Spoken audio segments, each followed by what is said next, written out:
Hola amigos, muy buenas tardes y bienvenidos al espacio de psicoanálisis y salud mental de la consulta de psicoanálisis de Virginia Valdominos, psicóloga y psicoanalista del Grupo Cero.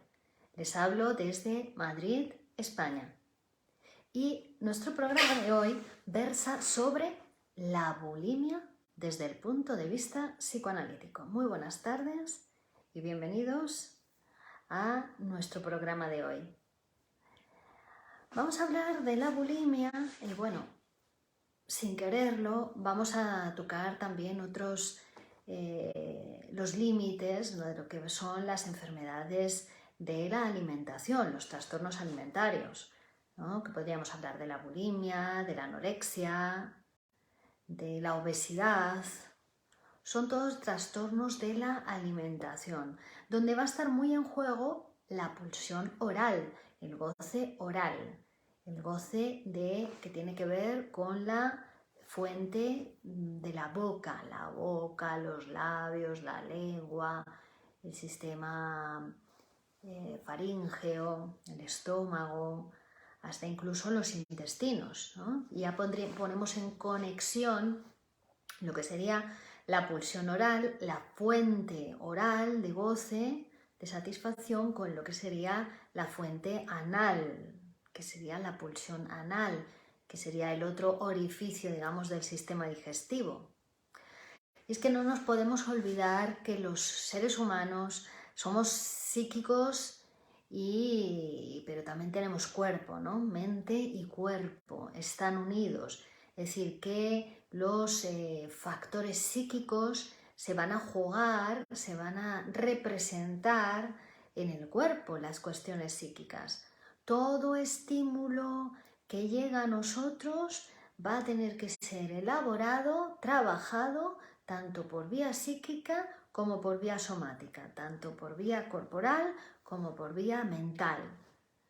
Y cuando hay algún problema para la elaboración de esos estímulos por una vía o por otra, por la psíquica o por la somática, eso da lugar a ciertas problemáticas, a ciertas patologías, ¿no? A ciertos problemas o a ciertos conflictos que la persona debe poder abordar y tiene que desarrollar, bueno, pues todas las estrategias que tenga a su disposición para poder resolver esas cuestiones, esos conflictos.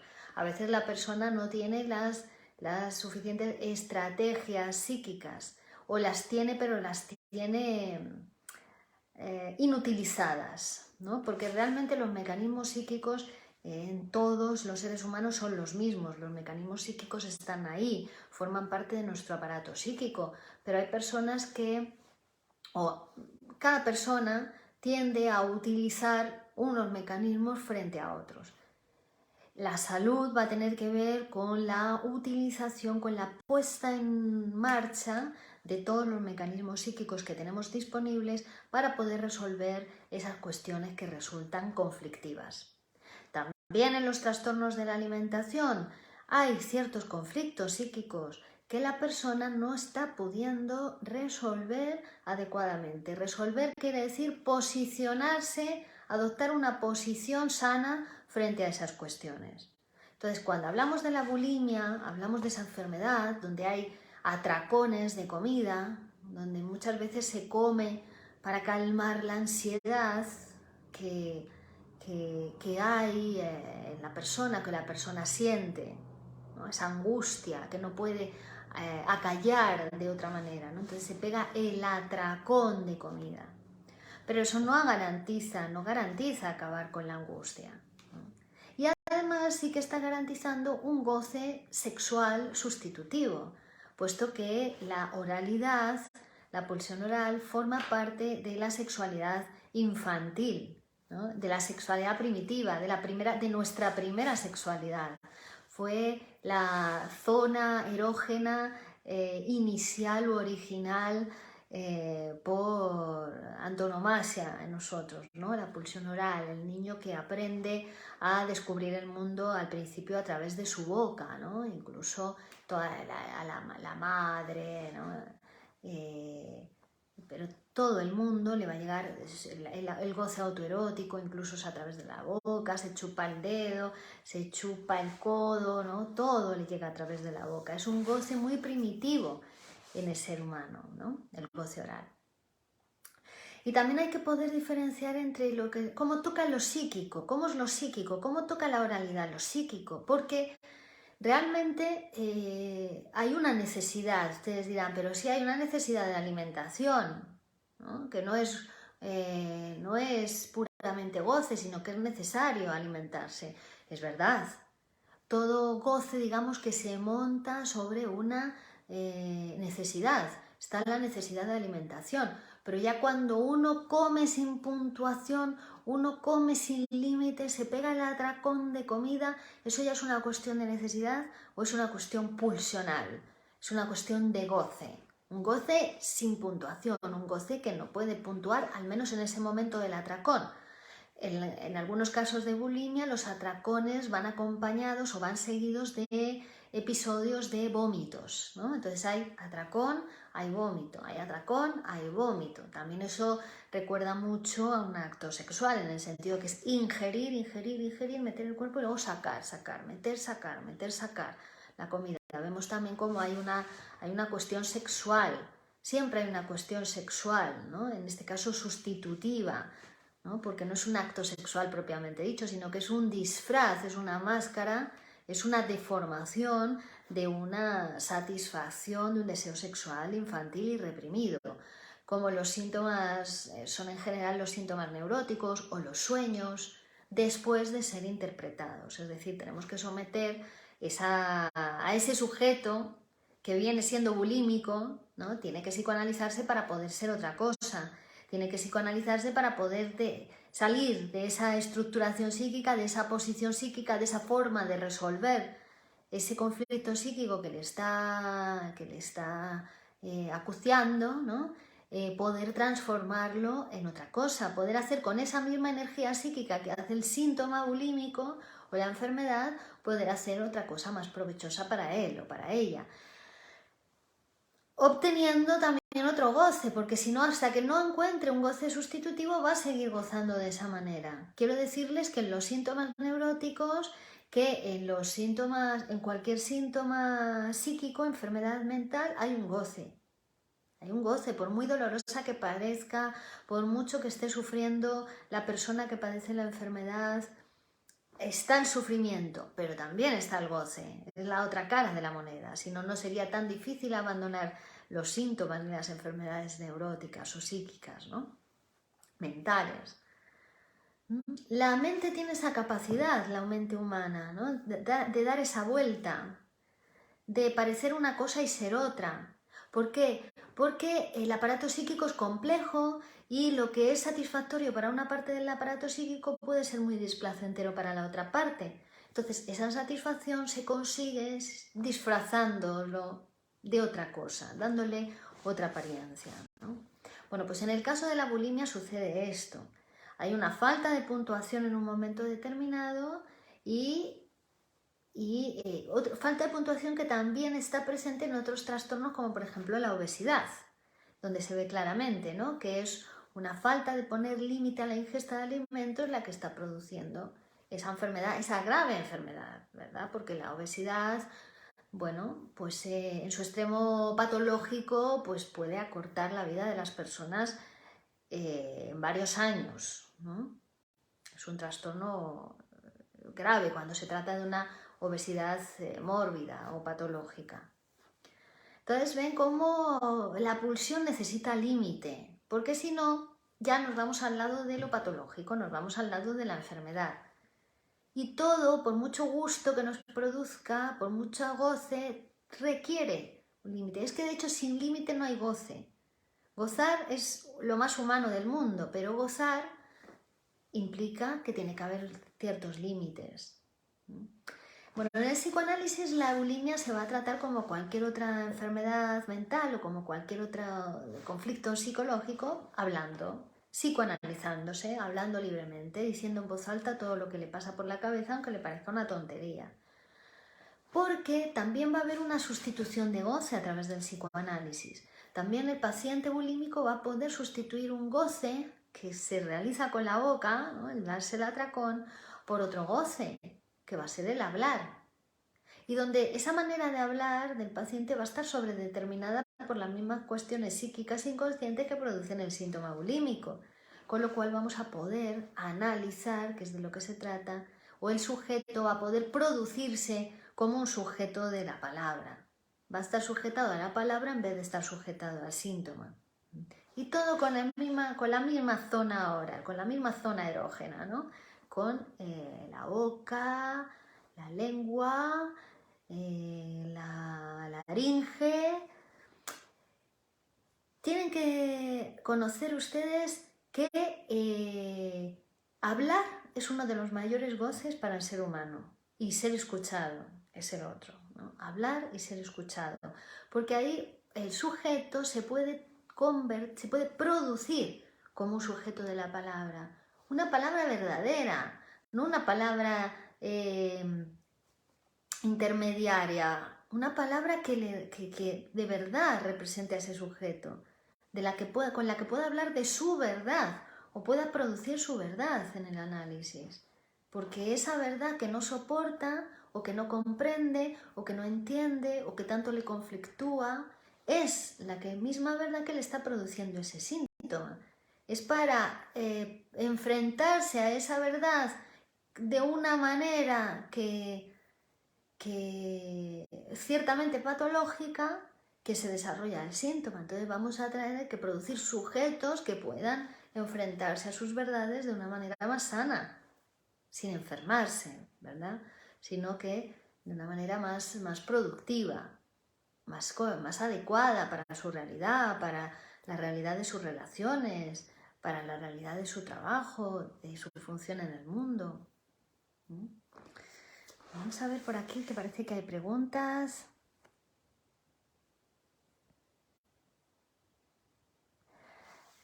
Hola, Carlos Latorre. Si hay una lista de temas, en cada vídeo pueden ustedes encontrar la lista de temas propuestos para las siguientes semanas. Además, les recordamos que ustedes también pueden proponer temas, que este espacio es para que ustedes propongan temas y nosotros hablemos de ellos desde el punto de vista psicoanalítico, de tal forma que pues rompamos con algunos prejuicios que tenemos acerca de las cuestiones, acerca de cómo son las cosas, porque las cosas en realidad no son de ninguna manera, son como las contamos, lo que decimos de ellas. Entonces, pues se trata de transformarse. El sujeto tiene que transformarse de un sujeto de la enfermedad a ser un sujeto del psicoanálisis, un sujeto del inconsciente, ¿no? Aceptar y a poder enfrentarse o convivir con su inconsciente, con su saber no sabido, con lo indecible en uno mismo, ¿no? Para poder interpretarlo también. Rafael Benítez, mira qué interesante, ¿por qué cada vez hablamos menos? Bueno, es que hablar no está permitido. Hablar no está permitido. O tienes un espacio y un tiempo para poder hablar libremente, o no puedes hablar. No hay espacios creados para hablar. El psicoanálisis es ese espacio, el psicoanálisis personal, donde uno paga para tener ese tiempo y ese lugar para poder hablar, para poder conocerse y para poder transformarse. Si no, no hay lugares para hablar. Está prohibido, está censurado en la mayor parte de los lugares, y más hablar libremente. Está sobredeterminado por la ideología dominante. Tienes que hablar de los temas y de la manera en que la ideología determina, o tu propio inconsciente, ¿no? Es decir, con las deformaciones que produce tu propio sistema de censura psíquica. El psicoanálisis lo que va permitiendo es que a partir de ese disfraz, ¿no? Por eso te dice, hable libremente, que ya sabemos que va a estar disfrazado todo lo que usted diga, ya sabemos que libremente no va a poder hablar porque está su censura en juego, entonces todo va a estar desplazado, todo va a estar disfrazado, pero con ese material podemos llegar a la interpretación de lo inconsciente, de lo verdadero, de la verdad inconsciente, del saber no sabido, de lo real imposible. A partir de ese material vamos a poder realizar la interpretación, utilizando el método y la técnica psicoanalítico. Entonces, sí, conviene poder producirse ese lugar donde poder hablar. Esa sería la libertad de la que dispone un sujeto actualmente en el siglo XXI. El poder hablar y poder escribir.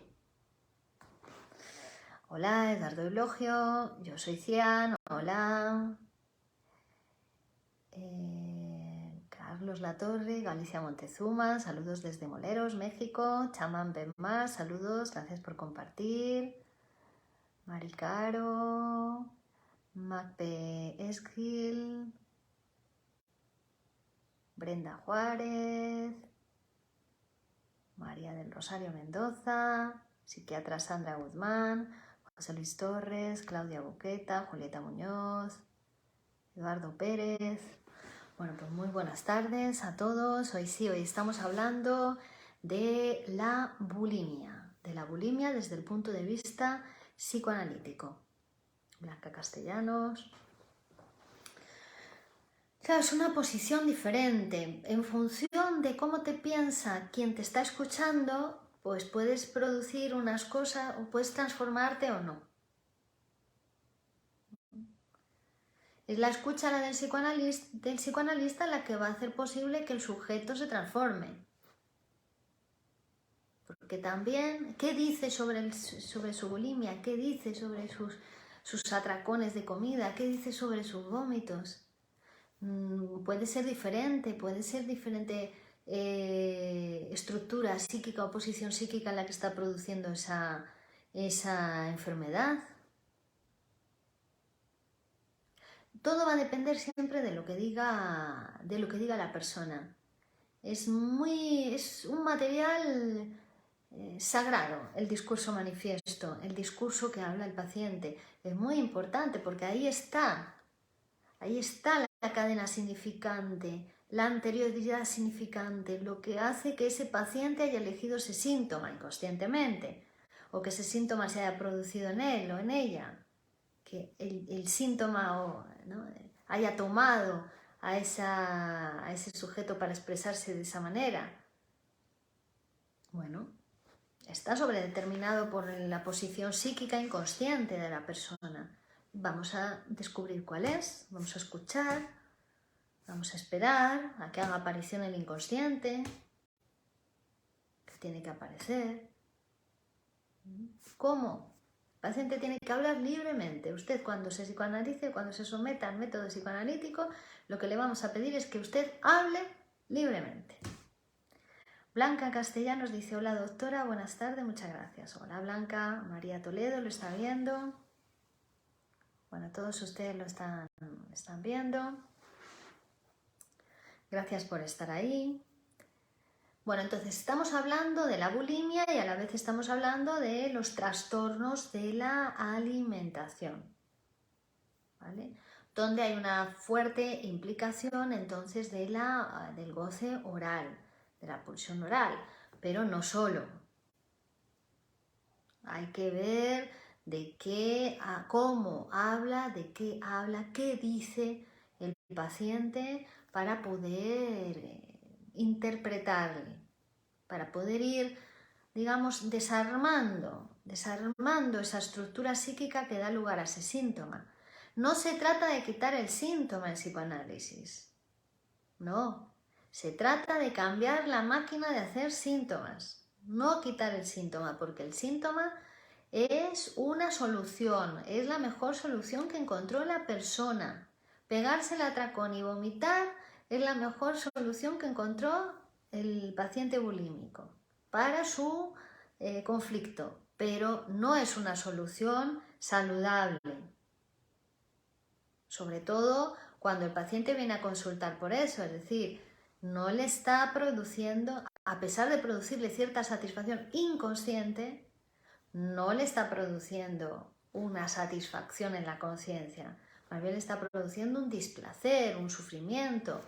El paciente sabe que eso no le hace bien, ¿no? Cuando viene a consultar. Si no viene a consultar no sabemos lo que es.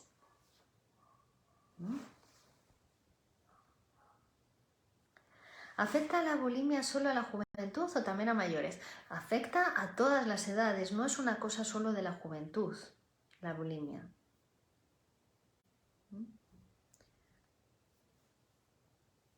Afecta a todas las edades.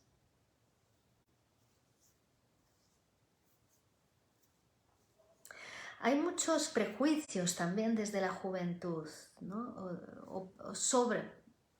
Para con la juventud, ¿no? Hay muchos prejuicios y también hay que preguntarse uno la posición que tiene frente a la juventud, frente a los jóvenes, ¿no? Si no hay cierta envidia también hacia los jóvenes y por eso se les piensa, ¿no?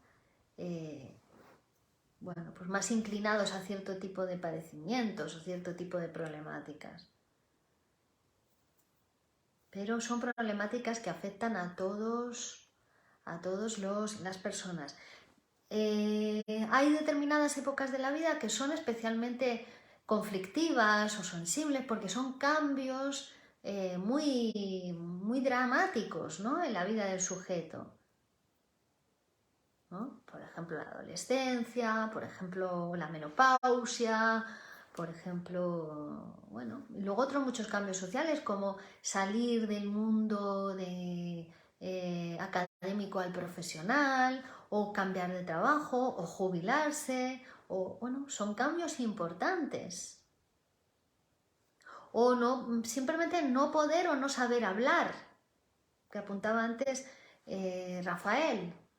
No poder o no saber hablar, estar en una situación profesional, por ejemplo, y te dicen una frase y uno no sabe responder o no puede responder a esa frase. No encuentran las palabras para expresar, para descargar la tensión o la ansiedad que le ha producido esa frase.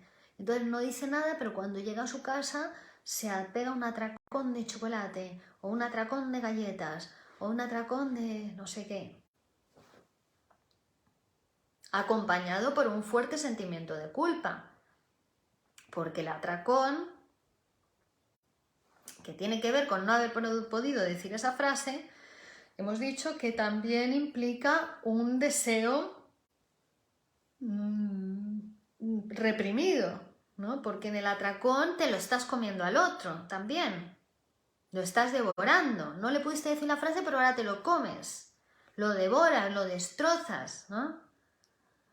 Un deseo reprimido, uno de los deseos edípicos reprimido, la agresividad hacia el otro, ¿no? la tendencia hostil, el asesinato del otro, pero a través de la devoración. Bueno, no obstante, en nuestra vida más primitiva, ontogénicamente, hemos dicho que el niño todo lo reconocía a través de la boca, ¿no? Todo el mundo, pero es que también en nuestra era primitiva, como especie, filogenéticamente hablando, también éramos caníbales. Es decir, que al otro nos lo comíamos, ¿no?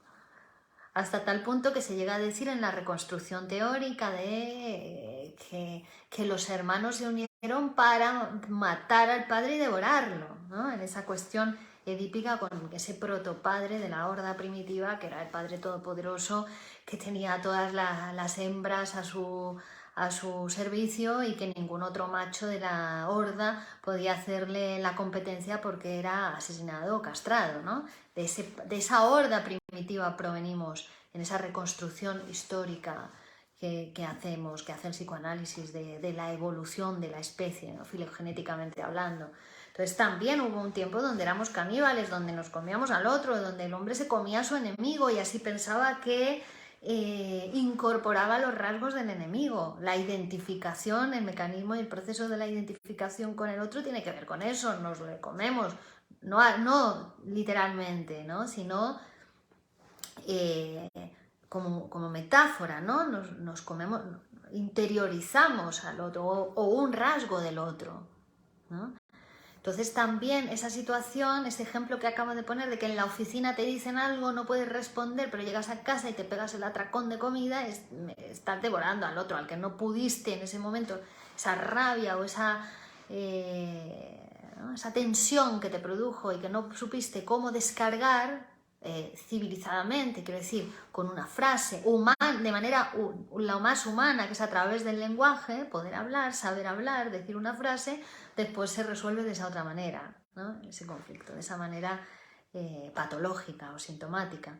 Bueno, todas estas cuestiones están involucradas en esta enfermedad llamada bulímica, y también en muchas otras patologías. Lo edípico es el núcleo central del inconsciente reprimido. Entonces, uno tiene que poder empezar a hablar, aprender a hablar. Y para eso está el psicoanálisis, para empezar a hablar, a asociar libremente. Y así es como uno va aprendiendo a hablar y a pensar. Y a saber responder frente a las situaciones de la vida, frente a los otros, que son los que más displacer nos suele producir a los seres humanos la relación con los otros seres humanos, lo que más dificultades suele producir. Bueno, pues el psicoanálisis te enseña, no te enseña, el psicoanálisis no enseña nada. Uno aprende psicoanalizándose muchísimas cosas sobre sí mismo y sobre su posición y cómo cambiar su posición en el mundo y en las relaciones con los demás. Los atracones de lo que sea son nocivos para la salud, por lo que entiendo, ¿no? No sé, si lo entiendes así, pues sí.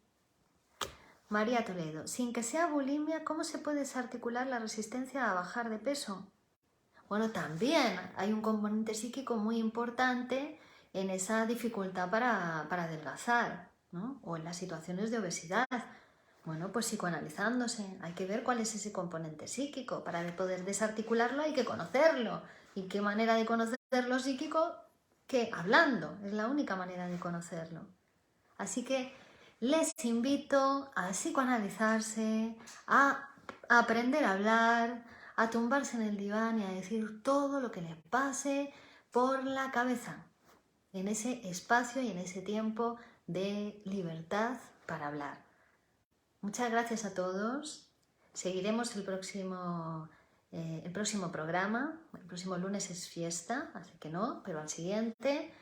Les agradezco a todos su presencia. Voy a poner un link aquí en el chat solicitándoles su opinión y su valoración. Es una encuesta para Google de mi perfil de empresa de Virginia Baldomino. Si ustedes siguen el trabajo, si están contentos, si están satisfechos con el trabajo que llevamos haciendo para todos ustedes, bueno, pues pueden hacer una valoración de mí profesionalmente en Google y yo estaré muy agradecida para que otras personas como ustedes puedan llegar a la consulta de psicoanálisis a cuidar su salud mental. Muchas gracias a todos. Pondré el link ahora en el chat y continuamos la próxima. Si ustedes quieren conversar conmigo personalmente, que yo les escuche personalmente, en www.virginiabaldominos.com encontrarán todos los datos de contacto para ponerse en el diván, tumbarse en el diván y poder hablar presencialmente u online desde cualquier parte del mundo. Virginia Baldominos les saluda desde la consulta de psicoanálisis desde Madrid, España. Muchas gracias a todos y continuamos la próxima.